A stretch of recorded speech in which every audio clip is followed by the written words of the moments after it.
small groups is this. I want you to paint the picture of success. What's the vision of the chapter? So I want you to define success. I want you to keep these things in mind. Now I want you to define. So the difference between like leadership and someone who isn't a leader, maybe you're just a meanderer, is you're leading towards something. You have identified what is this? This is where we're headed. This is how we define success. I want you to define success as your chapter. I'm going to give you 10 minutes to do that. Then we're going to come back and I'm going to give you the next assignment. Then we're going to roll into some priorities. You with me? 10 minutes. You've had conversation about what's working, what isn't. You transition what isn't working into your requests. You have a list of requests for the chapter, which you can lead into. You just spent the last 10 minutes defining what does success look like for you collectively as an executive board prior to the end of your term. So now you have that. You're going to go in another breakout. So I want to give you the next order of business. The next order of business is this. Knowing what you've just created. Hang on here. My flip chart and I are not friends. Knowing what you've just created, I'm going to give you about 5 minutes. And in your 5 minutes, I want you to identify and list as many priorities as now you have come across when it comes to the success for your organization. What are all of your priorities? List them. 5 minutes. That's it.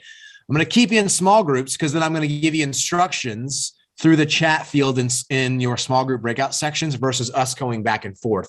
We only have about 35 more minutes before you're going. By the way, we're wrapping up at 4 o'clock Eastern. I'm going to stick around for a few more minutes. If anyone has additional questions or want to bullshit and talk about whatever, I'll be available if you need that.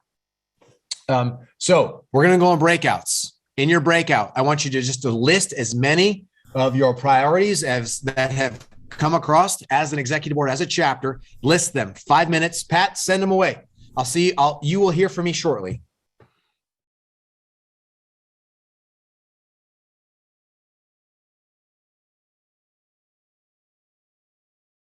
Suggestion. You identified again what's working, what isn't. You transition those what isn't working into requests. Then you went on and used all of that to identify what you as an executive board consider success for your chapter, for you working together between now and the end of your term, which for most of you is really like the end of October. And if you think about it, that's going to come really fast because, gosh, it's already January and then you got spring break and then there's summer and boy, oh boy, oh boy. You listed all your priorities. You chose 3. Every chapter now, every executive council has 3 priorities and you prioritize them, whatever it is for you collectively. This may not be about your position. So this is more than all of you. This is your chapter. So specifically now in written form, this is how we define success. These are our 3 priorities. These are the things that we're going to keep doing. So as you are building this plan, this is what your plan looks like. Again, this is how we define success. These are our top 3 priorities as an executive council. These are what we do. This is what we're doing well, and we're going to honor and continue. We may grow some of those things. We got it. What's working? These are the requests that we have of the chapter, of this person, of these people, of each other, whatever the requests are. Now you can see how you have this flow. Now you have a homework assignment, and this is specific to your position. It's right here. I want you to identify specifically these items. And again, I'll send this picture to Pat, and Pat will email this to you. And I want you to identify, so what's your intention for the year for your position? Intentions always create goals first. So I have an intention of losing weight. That's an intention. That's not a goal. That's an intention. So what do you want to be up to? You have one intention, whatever that is. And that needs to feed into what you've already created. That's how you create partnership. So Cole, whatever in the hell you guys created, dude, for Larry Tech, it's got to all play in. Cole, what's your position there? I'm VP Communications. So when it comes to communication, I need you to articulate based on what has already been done. And there may be something there for you to create some sort of intention of communication, right? I don't know what that is for you. All of you need to have an intention first. You need to write that down. Then what I want you to do is you're going to develop 3 specific goals that make that intention come true. So for example, if my intention is to grow, if I'm recruitment and my intention is to grow the chapter, that's my, okay. All right. Well, that's an intention. So 3 goals would be what? And they've got to be specific. And I would imagine that for you working with yourselves, this is where you're going to have to hold yourself accountable, working with your volunteers, staff, and whomever is making sure that your goals are very specific. Did you do it or did you not? If it's up to the arbitrary, we can't define that, then all of a sudden we're going to be wasting our cycles to see, did we actually fulfill this? So if my intention is to lose weight, okay, great. So a goal would be what? I'm going to do 300 workouts in the year. Okay. All right. You can measure that. Did I get it done? What's interesting with goals, there's a couple of goals. There's really 2 types. There's an activity-based goal, 300 workouts, and an outcome-based goal. I will lose X amount of weight. What's interesting when it comes to like weight loss and things, people tend to fall short of their goals when they create a goal like I'll work out 4 days a week. Right. And so they have that. And then all of a sudden they make that. Today is January the 8th, 2022. They have the goal. I'm going to work out 4 days a week. And then in end of February, they get the flu. And because they have the flu, they're not able to work out for a week. And then all of a sudden it's not possible to hit that goal. So people kind of like, oh, there it goes. F it. I'm done. And they actually kind of like throw it away for the rest of the year. But you still have 9 months left in the year to actually do something. So I like the 300 days of workout or 300 workouts in the year.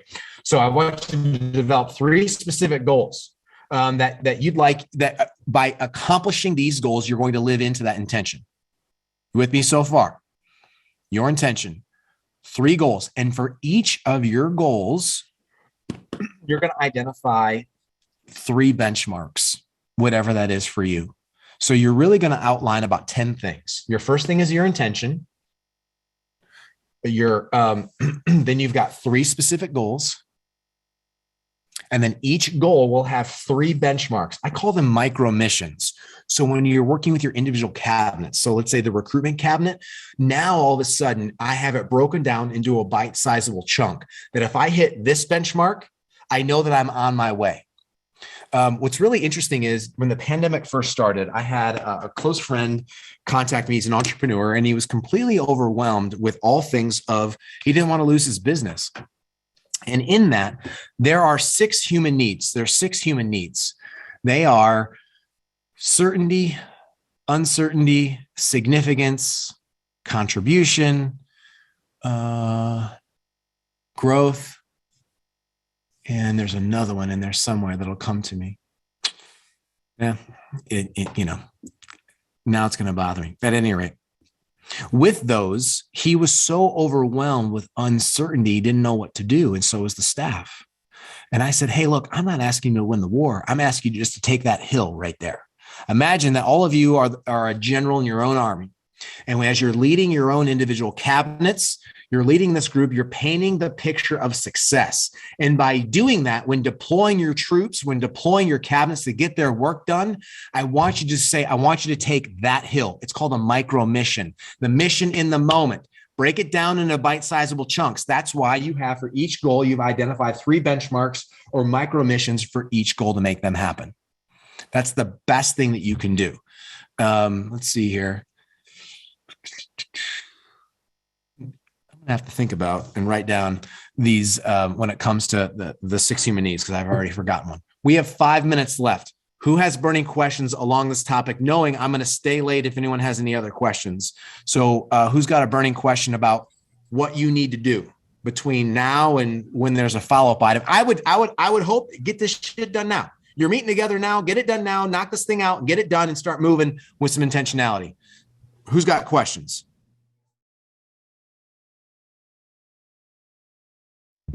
I have a question. Could you possibly send, this stuff is getting sent to us in an email, right? Yes, sir. Like just the main points that we went over today? Mm-hmm. All right. Yeah, that's all I would ask for. Thank you. Yeah, of course. What else?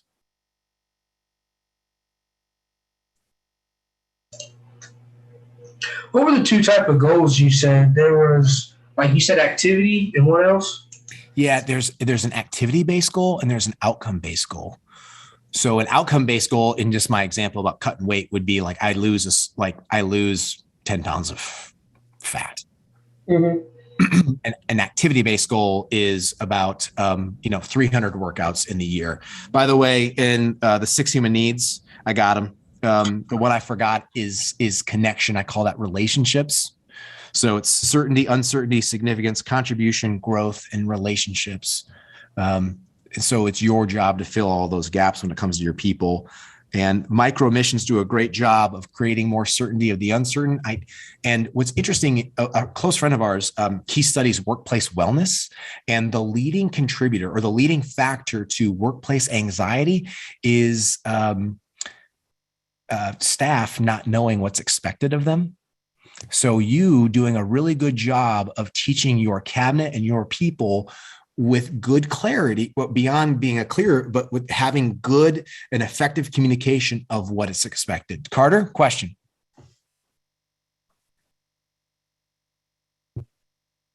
Sorry. What are some strategies that you use to like keep yourself like above that line that you were talking about? Yeah. So in a matter of 2 minutes, the easiest way for me when I get triggered, you have to name it to tame it.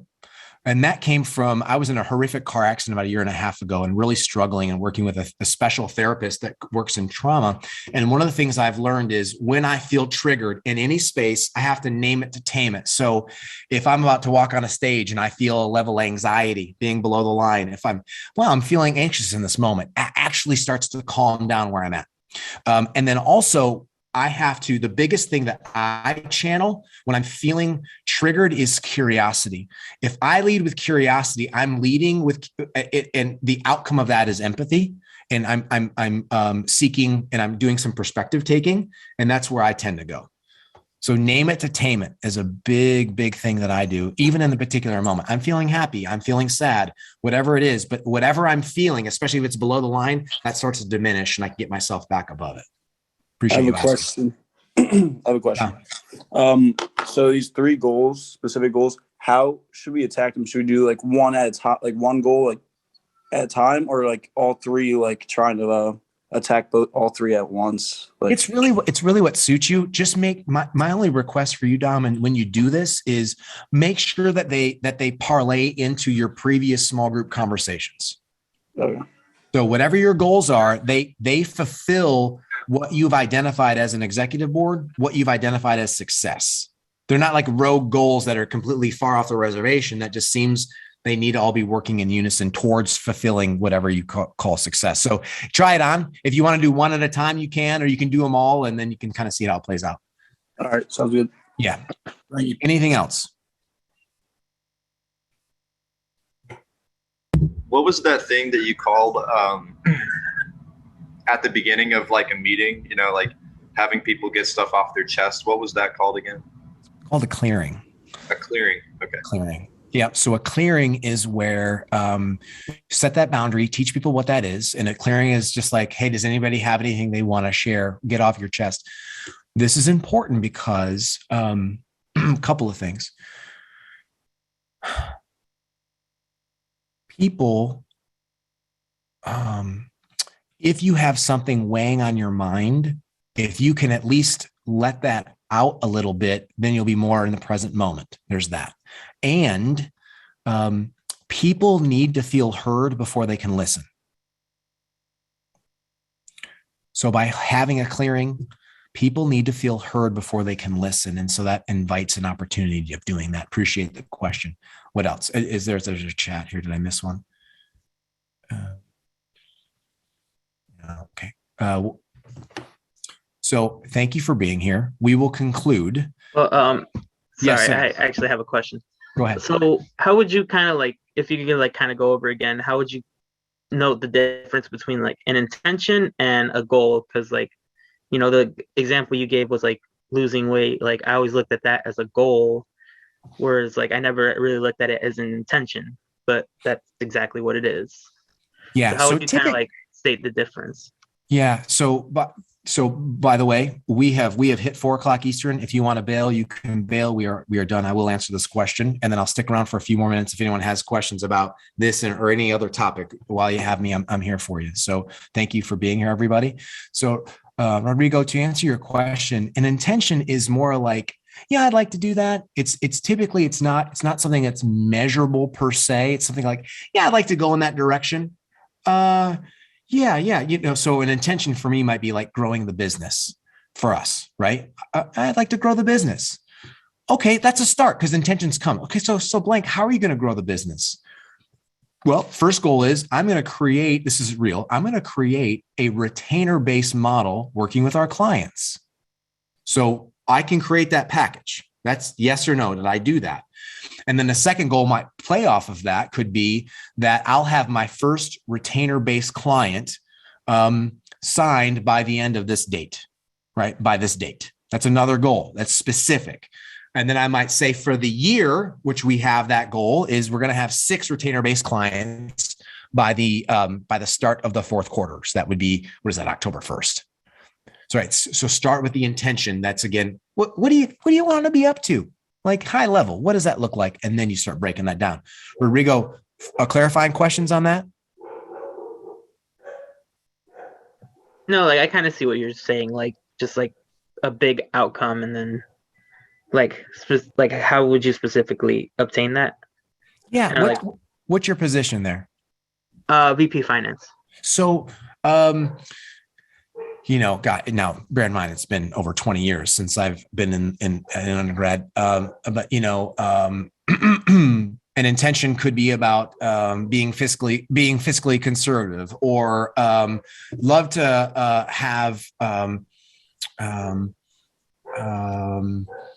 lead by the numbers. That's an intention. And then you continue to break that down. Appreciate you asking.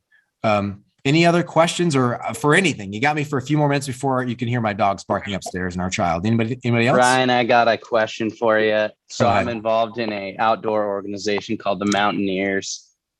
I don't know if you're familiar with it. It's a Seattle-based nonprofit organization. So have you ever talked to like outdoor organizations like the American Mountain Guides Association or anything like that? There's a lot of things that you're saying that are kind of resonating in that sphere. So I'm just curious if you would consider doing that, or I don't know. Is that something that you're interested in doing? Yeah, for sure. It's all human at the end of the day, right? It's interesting because I share these same guiding principles with every industry, and it makes sense because it's all human. So we haven't, and would we? Yeah, of course, especially if they're humans. Cool. Right on. Thank you. Yeah, appreciate that. And then thanks for your time too. Yeah, my pleasure. Yeah. We got some football to watch today, tomorrow, big games on Monday. Anybody have anything else? I had a question. Go ahead, buddy. So when it comes to making goals, do you have any advice on how to make sure that they're sort of like reasonable and attainable, especially if you want to do like, if they're big goals?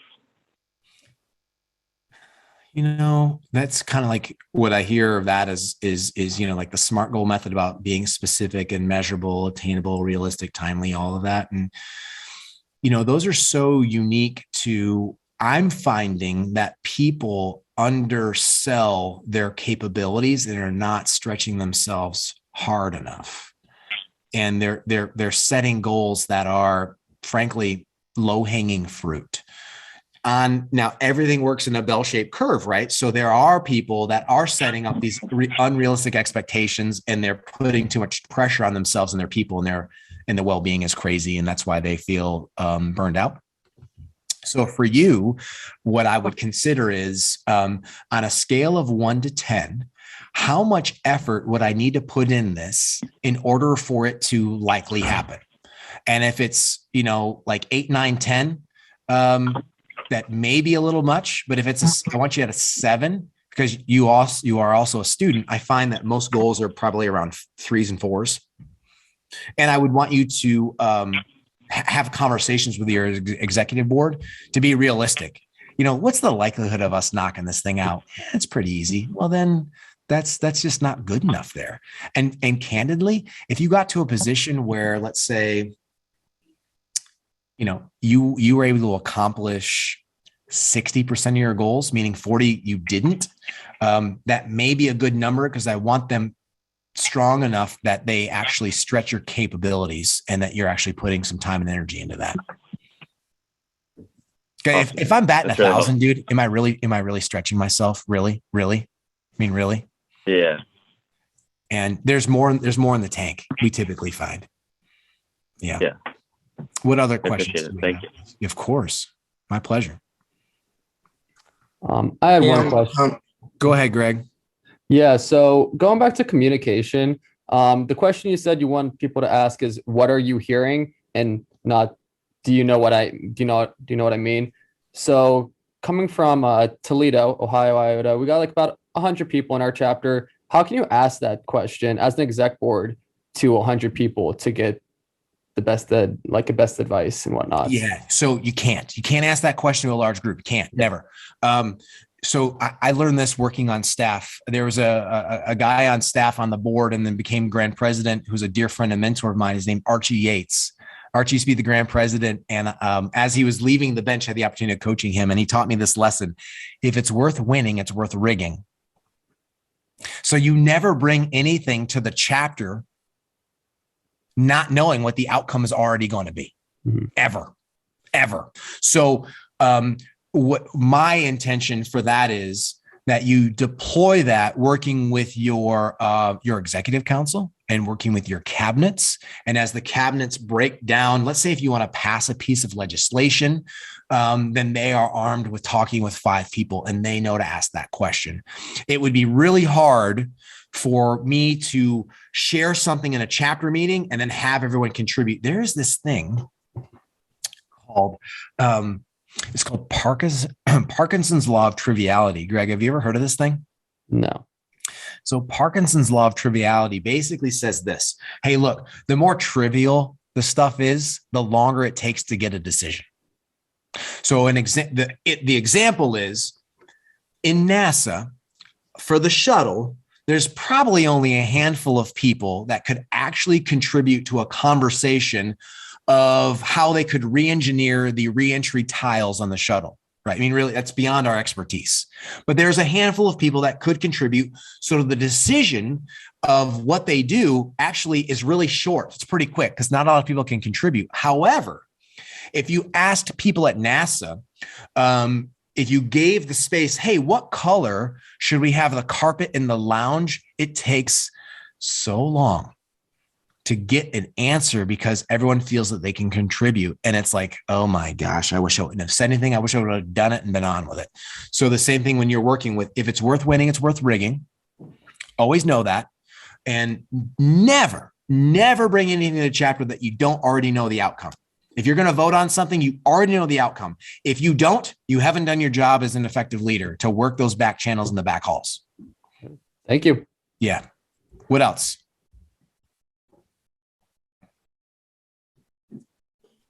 Yeah. So this may be a stupid question, but are female members open to join? Wait, Pat, did you hear? I couldn't hear him. I have not seen any female participants among us. So I wanted to ask, like, are females open to join the fraternity? Like girls, are they open to join the fraternity? Oh, gotcha. So if I'm hearing you correctly, so SEGA being the fraternities is no. And Pat, correct me if I'm wrong. And why is that? Why is that? Well, I'm gonna have to punt to the staff guy for that, bro.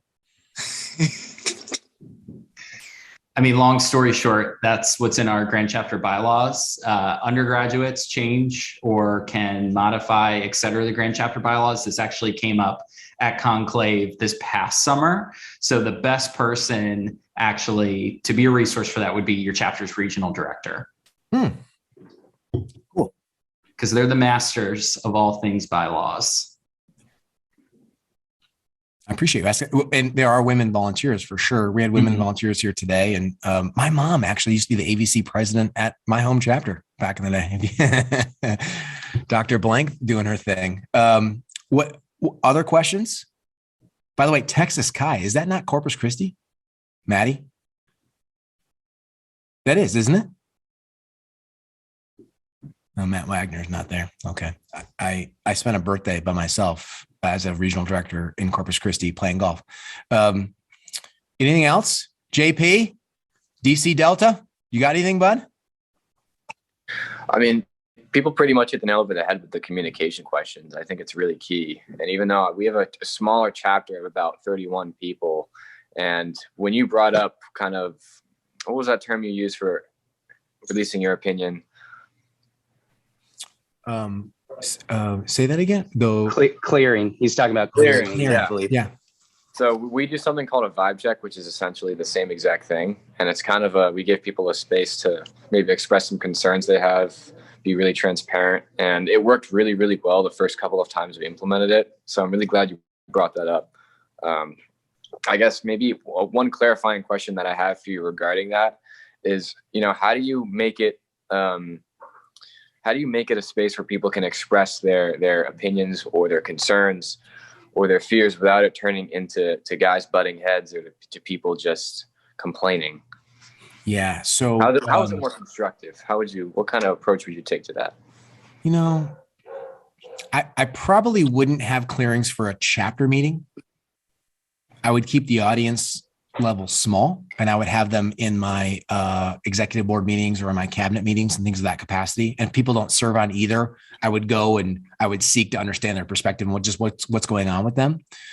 And that's probably the best thing. And in organizational success, at the highest level, when talking about culturally, there's three things that are required. No, I'm sorry, two things. I misspoke. One is conversational, or high performing teams is conversational turn taking, which means that we're speaking in about equal measure.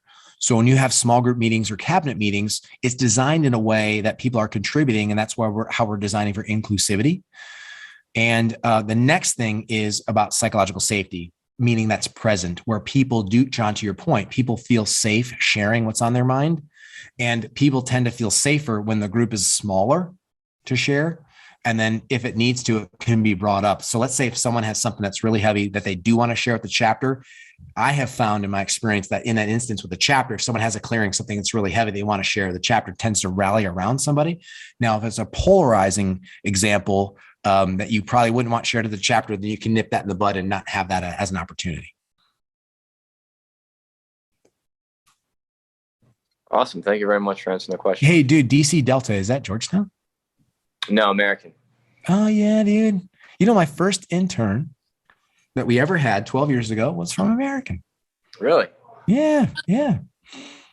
Any other burning questions before you guys head out and enjoy the rest of your weekend? We got it? Carter, do you have a hand up? No, I was just thinking. Okay. Well, I appreciate all of you for being here.